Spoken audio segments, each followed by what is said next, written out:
120 secondes avec Mood, la bague suisse, yomood.net. 120 secondes, l'invité de Vincent Veillon. Ça ne vous aura sans doute pas échappé, l'épouse de la reine Elisabeth II, son Altesse royale, le prince Philippe, duc d'Édimbourg, est décédé vendredi passé au palais de Windsor à l'âge de 99 ans. La plupart des têtes couronnées et des chefs d'État et de gouvernement, de très nombreuses personnalités ainsi que des millions de badauds ont rendu hommage dans le monde entier à cet homme dont on ne connaissait finalement pas grand-chose d'autre que l'image. On va parler de cette nouvelle épreuve que traverse la couronne britannique avec vous, Ethan Cooper. Bonjour. Bonjour. Vous êtes citoyen de sa très gracieuse majesté, établi en Suisse depuis quelques années, et vous êtes plutôt sceptique, voire critique à l'endroit de la monarchie britannique. Oui, pour moi, sa principale vertu est d'avoir inspiré les scénaristes d'une série très divertissante et plutôt bien foutue qui m'a permis de tuer le temps jusqu'à l'hiver passé. Mais vous comprenez quand même cette pluie d'hommages et cette forte émotion qui a secoué le Royaume-Uni. Oui, on peut comprendre l'émotion. Hein. Quelqu'un est mort.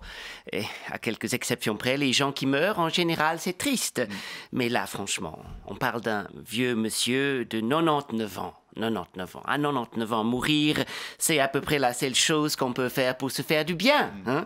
Quand mon chat Puppets est mort l'automne passé à l'âge de 21 ans, oui, j'étais un peu triste, mais j'étais aussi content pour lui, le pauvre. Il s'est enfin libéré de son fardeau.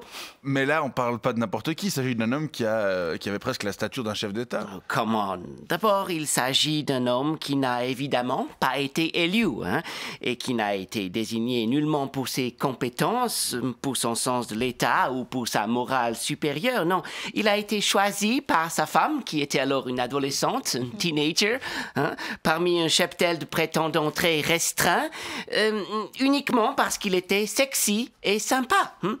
C'est un homme qui n'a jamais pris aucune décision politique et qui n'a donc jamais rien fait pour son pays, qui n'était d'ailleurs pas le sien, à part sourire et se taire. Hein. En gros, c'était un mannequin qui portait de beaux chapeaux et de beaux habits pleins de pins brillants pour faire joli à côté de la reine. Quoi qu'il en soit, il était très apprécié par une majorité des Britanniques. Oui, c'est d'ailleurs vraiment étrange d'être aussi attaché à un vieux monsieur, sans doute un peu raciste, sans doute un peu sénile. Je vous rappelle que jusqu'à il y a quelques mois, il allait faire des tours en bagnole dans son jardin et il l'a planté dans les rosiers.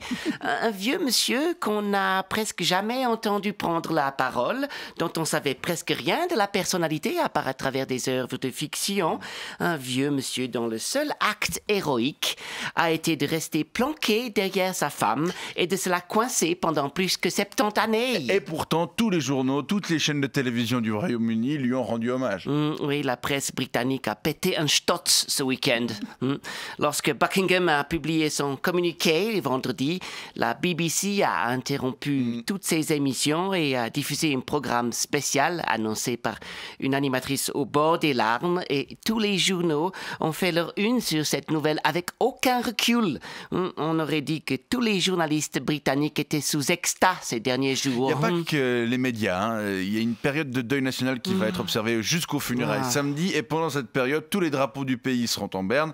La Chambre des communes sera drapée de noir et les membres du Parlement porteront un brassard noir. Oui, de voir tout ce cirque médiatique, de voir tous ces gens qui pleurent une personne qu'ils n'ont pas choisie et dont ils ne savent rien à part qu'il avait l'âge de mourir, c'est à la fois mignon et pittoresque, mais c'est surtout un peu ridicule et un peu obscène. Mais bon, il faut sans doute pardonner aux Britanniques. À force de vivre sur une île, on finit par être un petit peu déconnecté, y compris du bon sens. Quoi qu'il en soit, les funérailles privées mais diffusées à la télévision auront lieu samedi prochain et on s'attend à ce qu'elles soient très suivies. Oui, panem et Kirkensem. On s'occupera des vrais problèmes plus tard. Ethan Cooper, merci pour cet éclairage et bonne journée. God save the Queen.